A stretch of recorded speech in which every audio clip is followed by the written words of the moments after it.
How about now? All right. Hello, everybody. Welcome back to another edition of Show and Tell. Today with our good pal, Jake Hollomon of Roundhouse. Let's, yeah.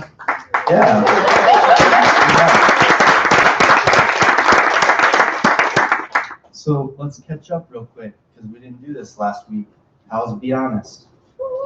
Everybody have a good time? Yeah. Cool. Anybody have any good stories to share? Any life-changing moments or anything like that? How many beers did you guys drink? 0. 0? Yes. I don't like beer. Who thinks they drank the most beers in here? Debbie? How many did you drink? 2. 2. 10? 6. 6. Oh, okay. I was Did you have close. 6 beers, guys? 5. Okay. 5. One less isn't really that much. How many did your mom have? She was there. Oh yeah, it was probably my dad. More than you. Your dad. I'm All right. right. Well, just a couple quick things are happening today. It's exciting stuff around town. Conrad, who's not here, curated another banging show at Compound Gallery tonight. It's about tattoos. It starts at 7 p.m. I wonder if there's any people in this room that are cool that are in the show. I'm just gonna make anyone out there in the show. That are cool or just... Oh, there's one. I couldn't tell if that was drinking out of a coffee cup or you're in it, right? Yeah, Okay. that's not cool. Oh. And Kate's in it. I'm in it and I'm not cool. Okay, never mind. There's one cool person and a lot more not cool people in it, so you should go. And then there's another show happening tonight at Gallery 135, Blazer Mania. Any cool or not cool people in this room in that show? Jesse's Hey, in it. Jesse's in that show. All right. And Will Bryan's in it too. And Will Bryan. Jesse, what do you got planned for us? Some big things. Love to show up. All right. Sounds cryptic. Any other announcements? Anybody need to tell anything before we move on to our esteemed guest? I just have one plug real quick. Did you guys know every week myself and my friend Max Miller over here help make this happen? And my friend Max Miller, before this started, said something that made me really sad, which is that he doesn't feel good about his hamstrings. And I said, Max, think about how much you've accomplished in your life with these terrible hamstrings. It's really quite remarkable. So I think we should give Max just a full round of applause.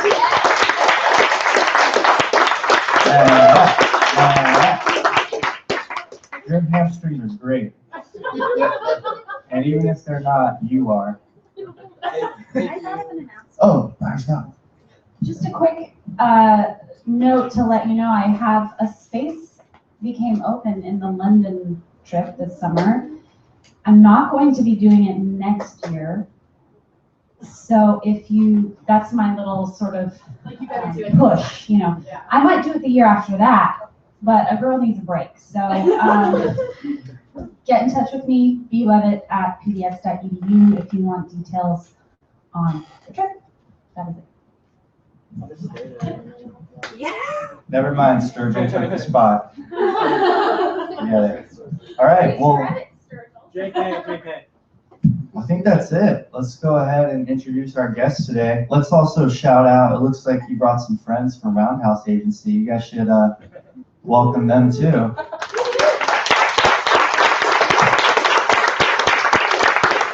It's really not as often as you think that the guests are well-liked enough that their coworkers come with them. So that's really quite a testament to Jake. Normally they stay behind.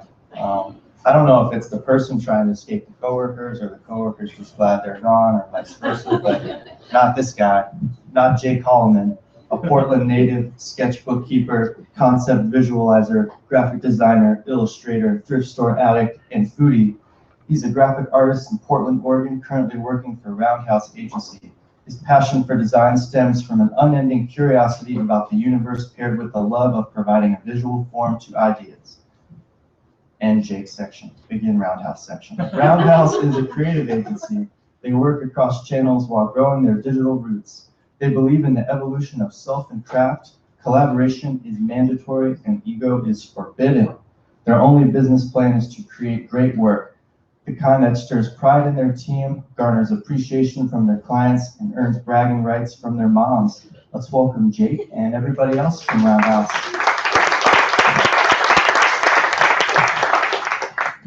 Hello, my name is Jake, and I also do not feel so good about my hamstrings.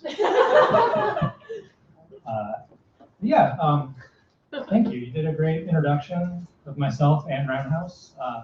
Gosh, I'd forgotten I'd written that. I think I wrote it. I forget. I'm from Roundhouse. Just a little background on myself. Grew up in Portland. I've been drawing pretty much my whole life. My dad was an art director. He had a studio at home, freelance art director, like many Portlanders today. And so I grew up with a little desk in the corner of his studio, and he gave me, lessons in typography and drawing, and took me on, business trips, trade shows. I helped, set up trade show booths and meet with clients and stuff from a young age. So sometimes I just feel like I was born into this a little bit. So it's a little weird sometimes, and at the same time very familiar. So just a little bit about Roundhouse. It was founded by two guys, Joe and Dana. They're two very down-to-earth, cool snowboarders, skaters. They just like to make rad shit, and they like to give us a place to make rad shit too. It's really, it's been a fun place to work for the past 4 years, and I've really had a chance to kind of explore many different areas of design and illustration. It's Roundhouse, and we're multiple, full service, which, everybody kind of is in a way these days because, the nature of creativity requires you to live in every single channel, whether it's digital, physical, print.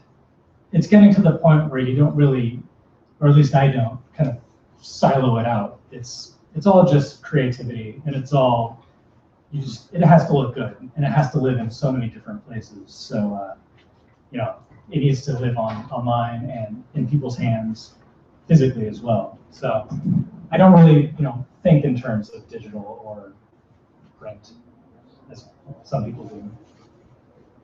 So I just wanted to run through a couple quick case studies.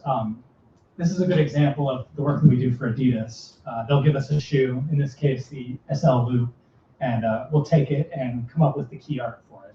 So, the team really extrapolated the idea of kind of the looping lace pattern for this one and developed a kind of key visual to carry through all the creative, which lives in multiple forms, multiple colorways, on digital, like I mentioned, online, and in photo shoots. We do a lot of photo styling. We have a full service photo studio on the 3rd floor of the agency where we bring in models, do talent casting, studio shoots, retouching, everything required to just make the stuff look really cool. This was an environmental project that we did for a software learning company called Pluralsight. They do a lot of developer tutorials, coding, basically, code school. So they hired us to build out their office space down in Salt Lake City. And so we basically, went to town, made it a really cool space for their employees to work in. They were inspired by our office and wanted something similar, something that really makes their employees want to hang out, feel inspired, not rush out the door at 5 p.m. every day because they can't wait to get the fuck out of their office. So I did this infographic to kind of highlight their past year that they had. A lot of crazy illustrative type walk-ups.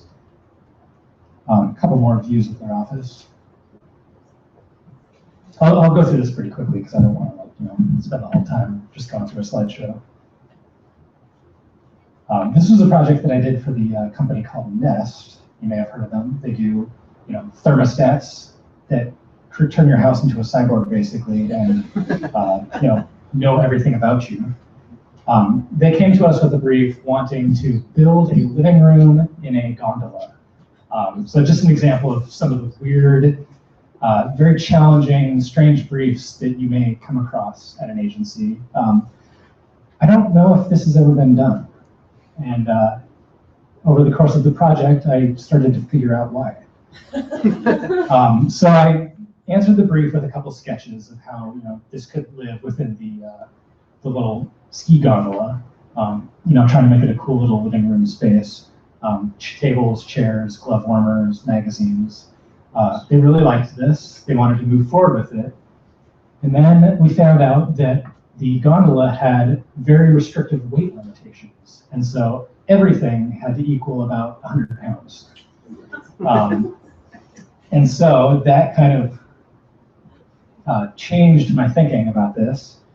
So moving forward, I started developing some 3D renderings about how we could strip this back and make it look.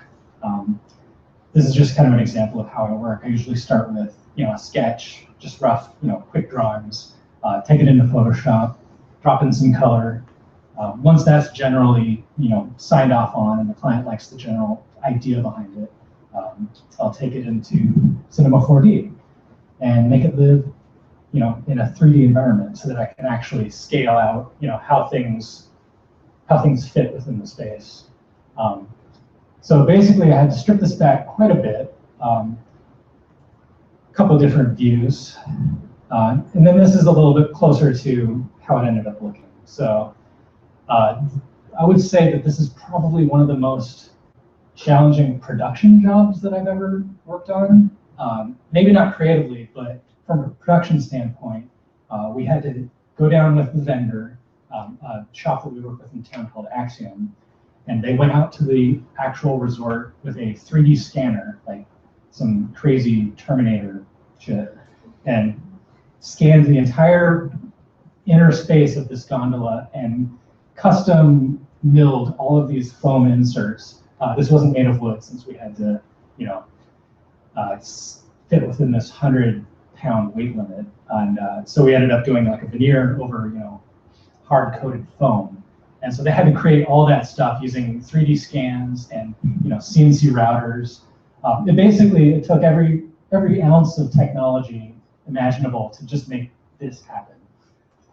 So they finally ended up creating it, and the parameters really kind of chopped away at the initial vision of the creative, and that's what tends to happen a lot of the time within the agency world. You come up with this crazy pie in the sky idea, and the clients will weigh in. There's restrictions such as fire code, permitting, building permits, budget, timeline, and all that stuff factors into the final creative output. So in the beginning, it's very much about your ideas and communicating those and really making it everything that it can be. But then everything kind of slowly gets whittled away as you move through the process. This is a retail space that we did, a collaboration between Adidas Originals and Urban Outfitters in New York. They wanted to create a cool sort of pop-up shop. So we worked with an artist to create this graphic pattern and developed this retail space in 3D. So there were two locations, one in LA, one in New York, and both of them had a very similar look and feel. So just a lot of crazy, wild graphics, retail fixtures. We do a lot of retail work at Roundhouse, and it really requires you to kind of think in 3 dimensions and in 2 dimensions. And so you really just have to, consider the use of space, consider the flow of the user through the space, consider areas where you want to draw attention to and draw attention from in some cases, if you have some weird junction box or something you don't want people to look at. It's all just about driving traffic. So a couple more views of that. This was one of my favorite projects, the Red Bull class of 2013 at Sasquatch Festival. Some of you may have been up to Sasquatch Festival in the Gorge. It's pretty fun. I recommend it. So for this, we created basically a yearbook office at the festival where we took the portraits of as many people as we could possibly get through there in the span of 4 days. So we created a booth where we had everything. We had a photo studio in there with a bank of 3 computers for editing all the photos. We had a photo backdrop, props for the people to get in and stand in front of the backdrop and act all crazy. Our photographers really did a great job of kind of egging the people on to get as wild as possible. And then that's me poking my head out above the computer. It's a pretty common view, just always behind the iMac. And then in the previous year, we had done the same concept, and we wanted to display everybody's picture. So we laid it all out on a huge wall, and I've got a book here from 2012. It's everybody's portrait. I'll pass this around. That took me a ridiculously long time to format because it was all done by hand, and I had to input all of the information myself. But it's cool to see it in a physical form. And this is a 3D rendering of the booth that I did to kind of plan out the space. And then it lived digitally online. So basically, this is an interactive yearbook. We didn't print the one from 2013, but it aggregated lifestyle photography from around the event, along with everybody's portrait. So when you refresh the page, it does a different layout, different photos, and there's about 300 to 400 lifestyle images that kind of populate and create this kind of live-generated yearbook layout. So for anybody who's been in high school yearbook class, this was kind of a fun project. I was on the school paper, so. Oh yeah, a couple additional layouts. We did badges and patches for everybody, which were a hit. And then the backdrops, which I illustrated in Illustrator.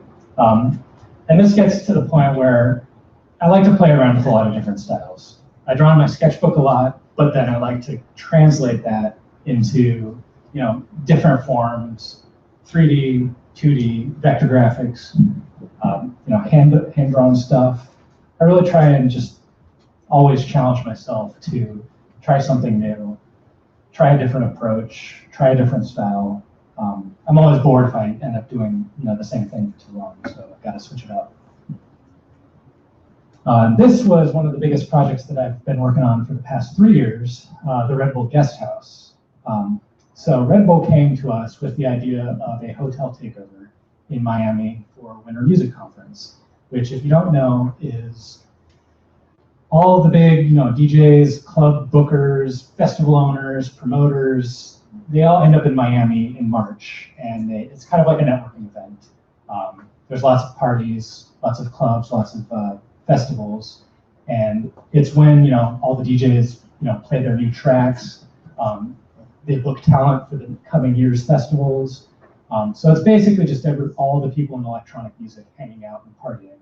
And so Red Bull wanted to create this, kind of exclusive hotel experience for the DJs and all their, people they want to build relationships with to stay at, a kind of, calm in the storm of the Miami craziness. So the project started as just a logo design. They're like, hey, we've got this idea. Can you make a logo for it? So started by sketching, which is a good way to start creatively, thinking and sketching. So just basically ran through all sorts of different ideas, pulling inspiration from, Art Deco, which is a huge factor in, South Beach, Miami. It's like one of the biggest collections of Art Deco architecture in one place, and they're very protective of that.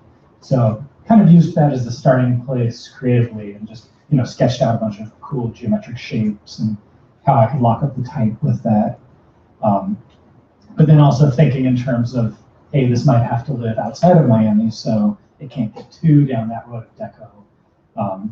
Needs to be versatile. So a lot of drawings, a lot of logo sketches, probably 3-4 dozen or so. And then you take it into the comping phase, where you take some of your favorite sketches and you vectorize. I'm sure you guys are pretty familiar with this process. Then landed on the final logo, kind of a isometric perspective take on this idea of a hotel and a space. So obviously it has a lot of competing elements, and this is a challenge when creating a sub-brand for a brand. You have to have the Red Bull logo, of course, and then the different type hierarchy of the activation and how that all fits in together. So usually it's a bit of a challenge to make the different typographies work together in a way that feels cohesive. So I'm actually still okay with this logo. I'm okay, still okay looking at it. So moving forward, they liked our logo and they're like, why don't you just design the whole experience? So yes, please. So we concepted all sorts of crazy, build out structures for the front of the hotel. This is a bit more like geometric. Wanted to go as wild as possible. In the beginning stages of the project, I try and push it to the limit of what we could potentially do. So tried a few different options of exterior build out. And what we found, we got down and started fabricating some of this stuff. And the fire marshal was like, "Oh, you can't do that." So it kind of threw a wrench in the whole sort of crazy build out of the front of the hotel. And this is something that you'll run into a lot, is like I mentioned before, the external parameters that are completely out of your control and have nothing to do with the creative process or even the client. It's simply, these are the rules, and your things aren't following the rules.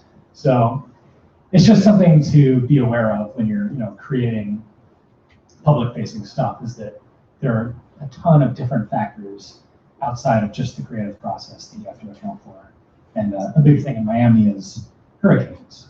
So everything that you're going to put on a building has to be able to withstand winds of 120 miles an hour or something. So just some weird things that you wouldn't consider off the bat. So we designed, all the collateral that goes into the hotel. These are the Wayfinding Maps from year 1 and year 2, just to show guests around the hotel, show where all the different activations are. There's about, a dozen or so different partners involved, and they all have their own space and their own needs and wants. And so it's essentially kind of like diplomacy, where you're trying to make everybody happy. You're trying to account for everybody's wants and needs and wishes and wrap it all up in a cohesive package. This is some of the concept development that I did for this year, playing off a kind of geometric theme.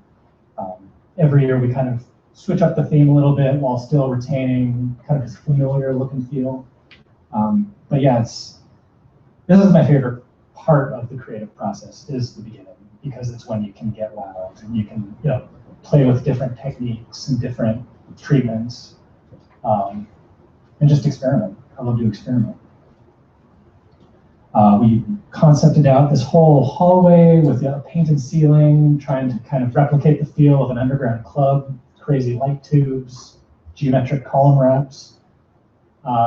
This concept ended up not being within the budget, so it was killed, but I really liked it, so I wanted to show you guys. And then this is the whole line of party posters that we did for this year. So there's 7 parties, 7 different record labels, about 60 different artists, and they all have their eyes on it. They all have their suggestions. They want their name to be bigger, but I try to be democratic about it. You get to go? I did this year. After 2 years, I got to go this year, and it was pretty wild. It was a lot of, the parties go from 2 a.m. to 6 a.m., which sounds a little crazy in Portland terms, but Miami likes to go late. You can be out at 5 a.m. and it feels like it's 9 p.m. They're not a go to bed early kind of city. This was the invite that we did for this year. On the right, you'll see a concept rendering that I did. And so I had to create the idea of this backyard pool party. I had been there for the site visit about 6 months prior to the event, so I had a lot of photography. And I pieced it all together from about a couple dozen different photographs to create this little diorama box where we would put a 3D printed version of the logo and replicate the idea of the pool. Because in the past years, the biggest most popular element was the logo pool float, which is not something that I would ever consider that I would make a logo of, but it's one of my favorite things that I've made. So this is the actual printed piece. We got it printed at Premiere Press. Just this box with the printing, the 3D printed aspect of it, I think cost about $250 per unit. So I think this might be the most expensive box I've ever designed. But they only made about 100 of them. It's really weird when you're, working with budgets and you're like, oh, this could, buy a decent car for this, project budget. And yet it's going to be this kind of, ephemeral throwaway piece. It's really hard to fathom sometimes. The numbers become very abstract and you just use them to try and make the best piece that you can. And then that's the actual activation with Lil Wayne on stage. He drew a pretty big crowd. He's a popular guy. And a lot better live than I expected him to be. He's back on his game. So this is just a couple odds and ends. I didn't want to, get too crazy with it, but I wanted to show some of the loose little pieces that I don't often get to show. This is a more hand-drawn graphic that I did for the Red Bull Guesthouse, which is going to be in Portland this year. Portland and only Portland. I thought that was kind of cool that we're going to be the only host to the Red Bull Guesthouse in North America, I believe. So that's coming up in August, so it should be pretty fun. So we designed a little promotional craft to go around the city and kind of communicate the idea of designing a flute tog craft. So this is an example of a kind of mid-level concept rendering that I'll do. I've developed a sort of weird workaround in Photoshop and Illustrator where I draw it out in vector, and then I take it into Photoshop and shade it and add texture and color, and then just use that to kind of go back and forth and develop a rendering that gets the idea across. And I found that, a more illustrated approach can sometimes be more effective than a really glossy 3D rendering. Every sort of rendering has its time and place, but with stuff like this, you can kind of, communicate more of an idea, whereas in the case of a rendering, sometimes like the client or whoever's looking at it might feel like that's very final and every detail is set in stone and that's exactly what you're going to build. So something like this gives more the impression that, hey, this is an idea. It's still, changeable. You can still, play a part in the process. And then we did an alternate concept, which is more of a van-based activation, because we had a van at our disposal that we could customize. So it ended up being a van, and then I moved forward into 3D renderings. So this is where you get into the more, concrete details of the piece, and start to define materials, dimensions, branding, all the much more specific element rather than just the general idea. So the idea is to create kind of a cabin in a truck, like a little tiny home type vehicle. Then I went in and kind of defined what the inside of the space would look like. I just wanted this to be like a cool sort of mobile studio that you could imagine, posting up and working out of. I call it the van down by the river office. In case, Chris Farley, rest in peace. This was something that I did for Skrillex's tour. He needed, Red Bull was a kind of a partner in, helping him bring his crazy stage robot activation to life, and they wanted a brand piece that could fit in with the whole sort of alien outer space mech vibe. So I, brought in some inspiration and wanted this to be kind of like a crazy Star Wars beacon that, draws your attention and feels very sci-fi. So I sketched it out and, provided some examples, inspiration and material. And then went into the rendering and, started to define lighting and how this thing could actually look. So, it ended up being honed down a little bit, as most things are once the dollar amount gets discussed. And but yeah, this is the general idea. And it ended it becoming a place for the kids to charge their phones, which seems to be all that people really want these days. A place to charge your phone and a good Wi-Fi connection. This is a concept. Can't talk too much about it because it's still kind of, floating around there in people's heads, but it's basically a BMX course floating on a log raft. This is a obstacle course design, another kind of up in the sky concept for like it's like, I would say, most extreme elimination challenge, or Takeshi's Castle, if you're familiar.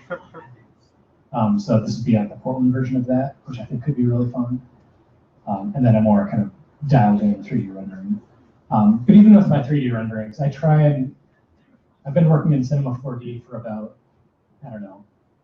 4 years now. And at the beginning, and this is kind of true of all software, you're kind of fighting with the software. It doesn't, give you the results that you want. It doesn't feel as natural as just, drawing it out by hand. So you have to keep, playing around with it and really get it to the point where it feels like it's coming from you, rather than you're just, plugging numbers in and it's generating something. So with every software, you just have to make it yours. This is another concept rendering, just kind of the same approach that I took, where I did a quick photo comp for reference, and then I sketched over it in Illustrator, and then took it into Photoshop and gave it a little texture, to kind of give it more of a hand-done feel. But yeah, it's getting back to the idea of, sometimes a drawing communicates an idea better than a photograph, because it allows people's imagination to latch onto it. People feel like they're kind of a part of it. Because when you have a drawing, it's hard to define, but people kind of use their imagination to fill in the gaps of the drawing. Whereas like a photograph, people approach it as that's cold, hard reality. But a drawing, invites people in, and it gives people room to play and room to think about it. So that's just my thoughts about drawings. And then we also do some, high-level package design concepting. A lot of this stuff will never see the light of day, but they like to see what the possibilities are for their different brand properties. In this case, Formula One racing, how it can look on the can. So basically, just playing around with different crazy packaging options. A couple crazy limited edition concepts. Infographics, how you can communicate the idea of different flavors. This would be like a Halloween limited edition can. I wanted to make it spooky. And then this is another kind of crazy rundown of different can activations that you can do for different occasions, like Final Four, 4th of July, Winter Solstice, full moon. We did a moon can down there in the bottom row. Okay, so that's some of what I do, and I wanted to kind of wrap up my talk with 10 tips for what it's like, 10 tips for surviving and thriving in the agency world. And this is basically just shit that I wish that somebody would have told me when I was in school and before I graduated and jumped into the crazy world of the agency. So this is still kind of a work in progress, just my thoughts. It's not set in stone. You can take it, you leave it, whatever. So first rule of agency life, communication. Communication is key. You're not on your own in your studio. You're working with a crew of people. It's much like a pirate ship in many ways. So it's all about what are you working on? Who are you working with? You need to communicate your ideas and be able to kind of sell them into both your team and the client. And then the most important thing about working in an agency is that you're working with a whole ton of really, really talented people who have all sorts of, specialized knowledge and expertise in all sorts of different areas that you never expect. So sometimes you'll be having a creative problem, and all it really takes is going to grab a glass of water and you chat to, whoever else is in the kitchen, and they may have something or some approach that you've never thought of, and it totally solves your problem. So knowledge sharing is essential to working in an agency and just anywhere. Like this stuff could apply to, working as a freelancer, working as a fine artist. I feel like the people around you know so much and have such specialized, niche interests that tap into that, talk to them, talk about, things that you don't even think about. Just talk. And email. Email is important too. Show up early and stay late, or at least be willing to. It's not, there are plenty of horror stories like, oh, I worked until 4 a.m. on this presentation. A lot of times those stories are a bit over-exaggerated. It's not always the case. Some agency people will pride themselves on how late they stay and how many weekends they work. I don't feel like that's the best approach, but I feel like it is important to show up and be ready to work every morning.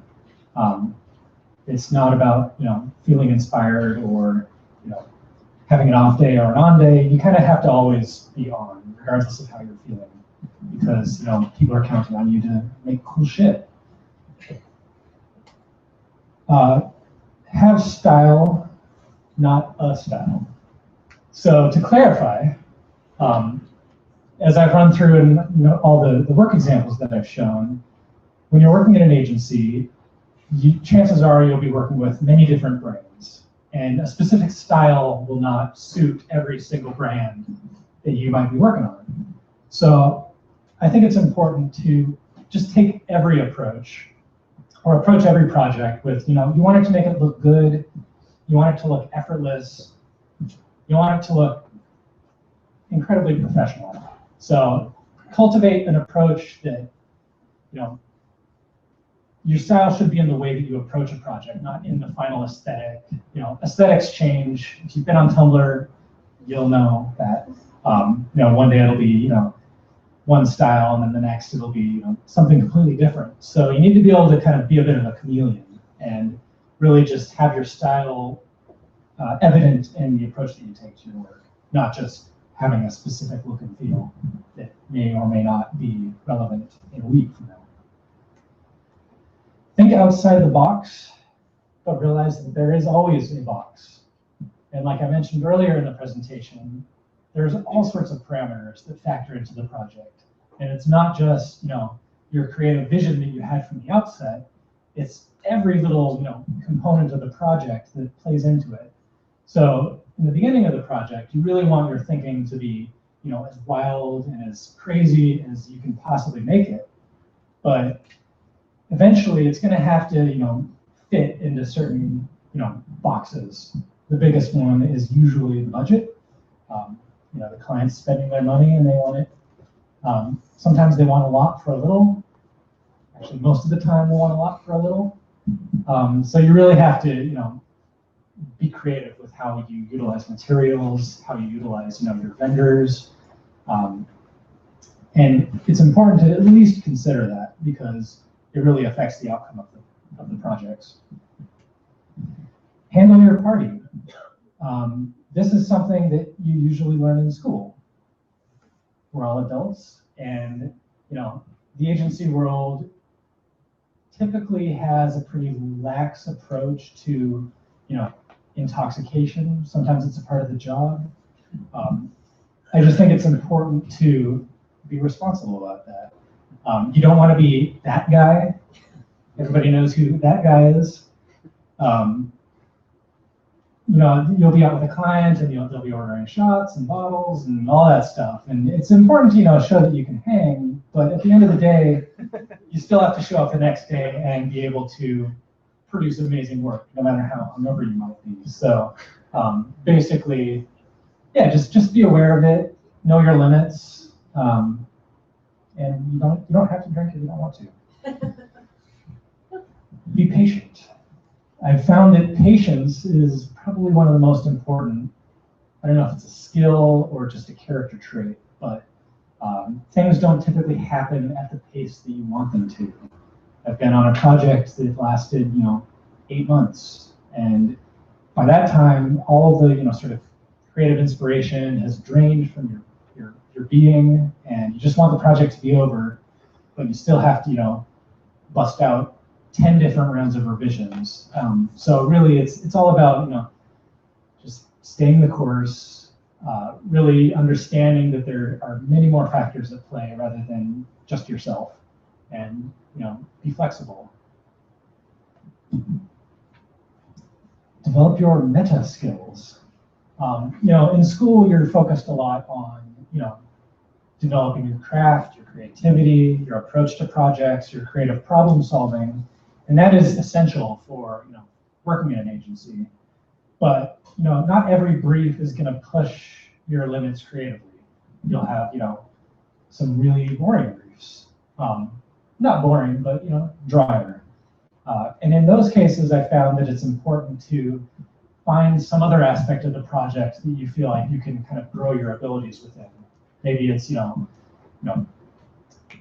finding out some new grid structure, or really dialing in your paragraph styles in InDesign, or, developing your communication skills with presenting the project, or, email skills and how you kind of communicate within the team. There's always something that you can kind of focus on and grow your abilities within, within a project, even if the actual brief itself is not the most, glamorous or fun. Don't hunt for portfolio pieces. This is something that you come across with designers as they come through the agency. Sometimes it feels like they're just trying to get a piece for their book, rather than to provide the best, creative output for the client. Because at the end of the day, the client owns the work. They pay for the work, it's theirs. And a lot of times, everything that went into the project, it really is hard to kind of define exactly what, part you played in it. So you will have portfolio pieces. There will be plenty of portfolio pieces that come out of your work, but don't make that a priority, because then you're really just designing for yourself. And that's counterintuitive to the whole aspect of what we do. We're, essentially, nobody likes to say it, but design is a service industry. It's all about customer service, as well as creativity. It's a lot like a restaurant. You really have to provide that experience for people and provide a high level of service and a high level of creativity at the same time. So yeah, there will be portfolio pieces, but don't get upset when the client's feedback, goes against what you think is best, and you have to, your perfect portfolio piece is ruined, because you can always take on self-directed work. That's the best way to really show your creative thinking, because then you're totally in control and you're the client, so you can be a megalomaniac about it. Practice good housekeeping. Now this has many meanings, and on the surface level, it means just, take care of your space. You're sharing it with a lot of other people, so be clean, be as neat as possible. A lot of creative people, myself included, are a bit scattered with their desk space. But at least, try not to let that encroach into whoever's sitting next to you. On a more creative level, this applies to your files, because chances are somebody else will be working on the same files as you. So name your layers. If I can say anything, it's name your layers. Even if there's something totally stupid. But so many times I've just opened up somebody's Photoshop comp, and it's 200 layers, all of them unnamed, and I'm trying to change one thing and I can't, and it drives me nuts.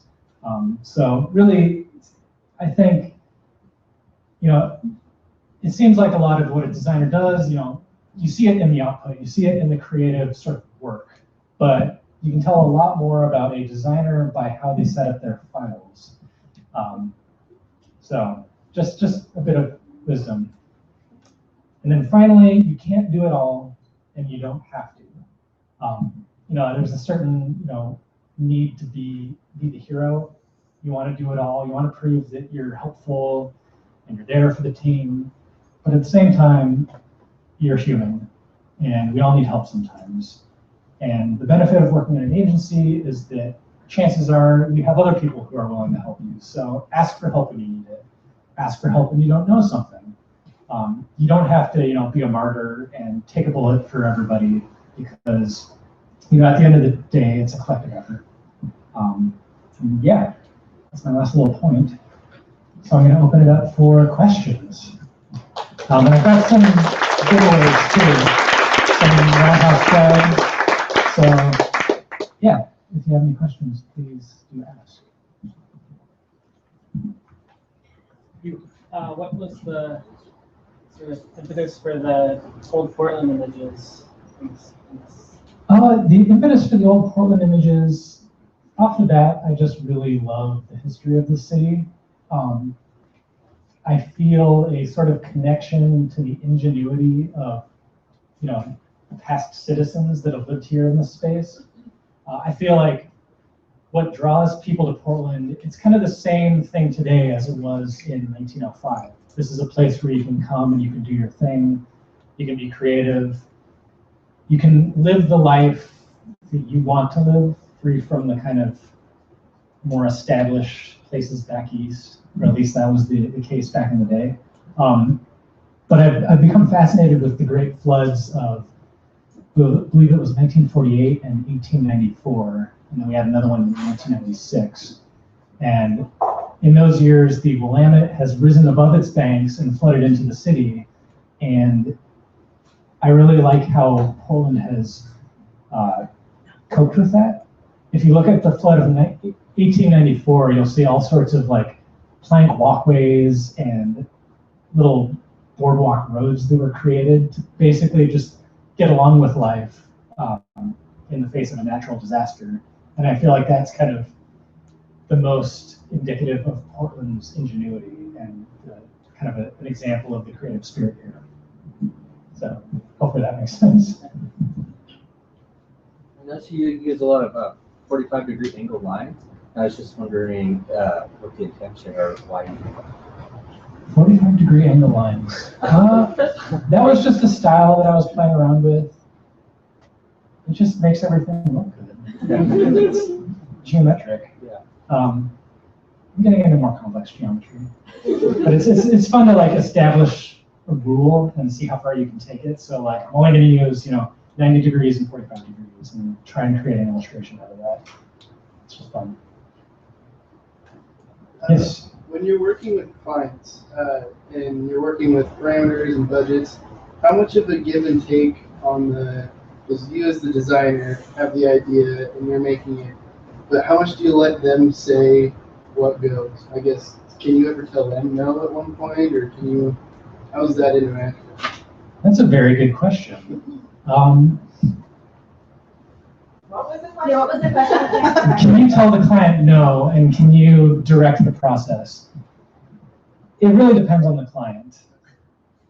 And I'll say that you can't tell them no. I mean, you can drop the project and walk away from it, but that's typically not a good thing if you want to get paid.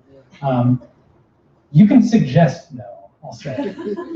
I think it's up to the designer to be the expert, to be like, I spend all fucking day looking at images on my computer, and our whole focus is to make things look great. So it's up to the designer to be the expert in that realm and to provide examples for why you made something a certain way.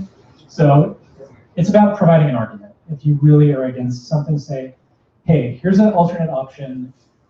This is why I think it's better. And then you don't want to say, oh, that idea is shit. You don't know what you're talking about. That typically does not, bode well for good client relationships. So it's diplomatic. You have to, state your case. For your projects, how do you choose the typeface to go along with it? A lot of times that's dictated by the brand. Every brand has their sort of corporate identity and the typefaces that go along with it. In a lot of the Red Bull stuff, we're kind of creating little sub-brands to, live alongside the bigger brand. So there's a little leeway, but usually it should feel cohesive. I used to try and hoard typefaces and try and use a different one each time, but I think the more you work, you end up just finding maybe a dozen or so ones that you really like working with and running with that.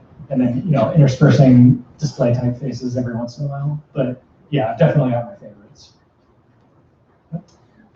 how did you kind of come to get involved with the 3D and like cinema 4D work? And do you think that is a really important skill to know, or are you just being superhuman? Well, I started using SketchUp and then found that SketchUp was a little bit too clunky. Turns out we had a license for Cinema 4D at the agency, so I took it upon myself to play around with it. And then I found that it's a lot more kind of user-friendly than you'd expect. And I'll say it's not necessary. Portland tends to have a lot of retail design shops, servicing Adidas, Nike, Columbia, all the sportswear brands. So yes, it can be helpful. I wouldn't say that it's necessary though. I will say though that it's good to have a bonus skill, whether it's music production or fine art or illustration or just something that augments your sort of general design knowledge. So much of the work that you showed us involved like experiential and like space design, and I'm wondering if that's something that you were interested in and like sought out and something that you did before you held this position specifically, where you guys work with those kinds of clients, or if that's just kind of a skill that you picked up and then have liked and enjoyed since then. It's not something that I expected to do when I was in school. I didn't do any sort of 3D rendering stuff. I think it comes from drawing and liking to kind of create an environment in my sketchbook. And that just translates into the physical space. So I love architecture. So I think a lot of what I do is what I like to call architecture light, where I'm not having to figure out HVAC configurations for an office building, but I can at least create some sort of space for people to exist in and have a fun time at. Hopefully that helps. Yeah, thank you. I'm guessing you guys run into projects where you have to work with other agencies. Is that true? And how, does that ever cause roadblocks, or is it positive, negative? Yes, we do work with other agencies, and sometimes it can be great, and sometimes it can be a little dodgy. It really depends on the agency, because sometimes there's a certain level of client poaching that is attempted. Yeah. It'd be it's really tough to define, but a lot of times you don't really have a choice, because a brand will have a partner agency that is doing some aspect of a project, and you'll be doing another aspect of a project.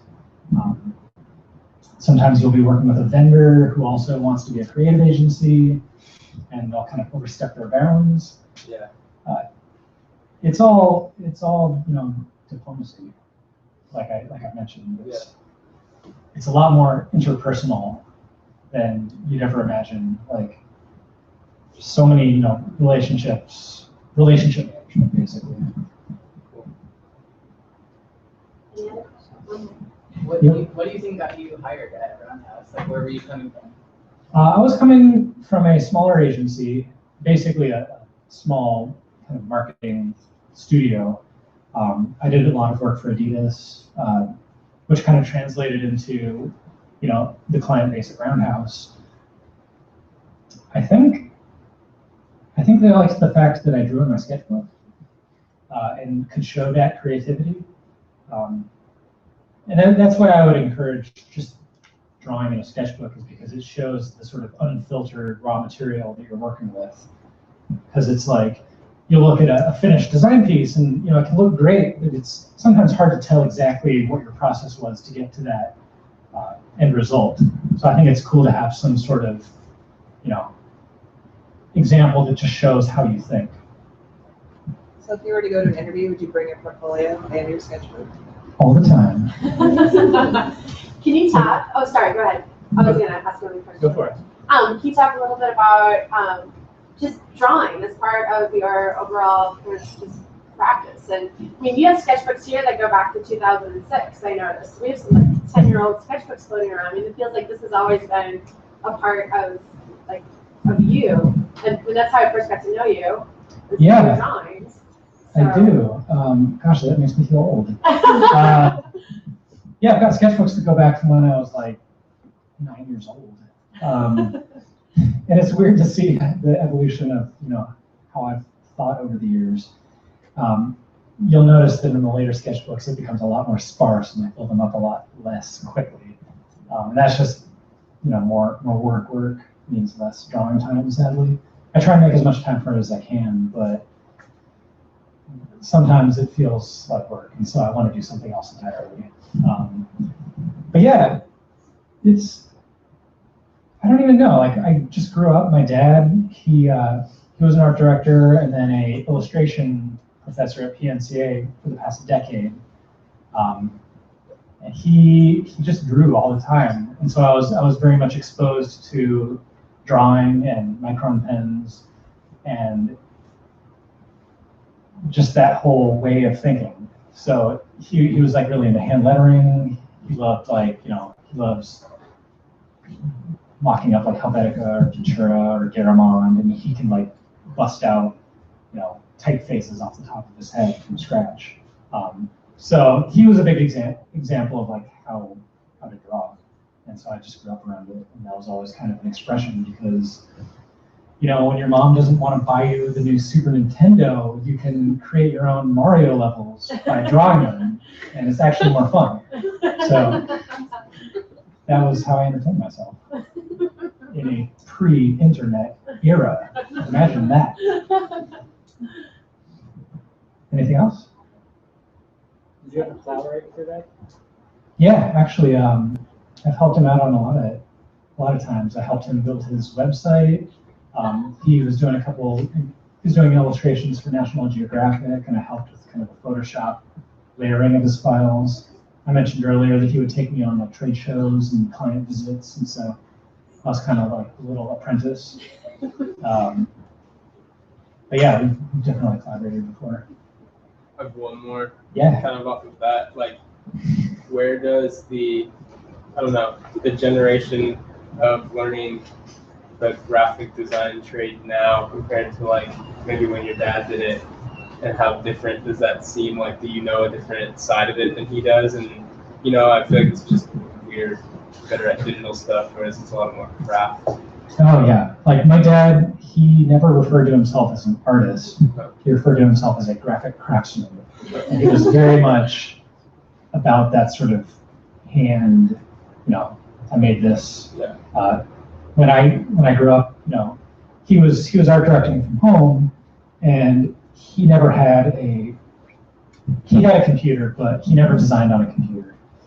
He would comp up his mock-ups using photocopier and old library books, and basically just comp everything up and then hand it off to somebody who worked in, I believe it was Quark at the time, and they would build his mechanical files. But he would basically just, work on the photocopier, X-Acto knife, cutting and pasting, hand lettering, and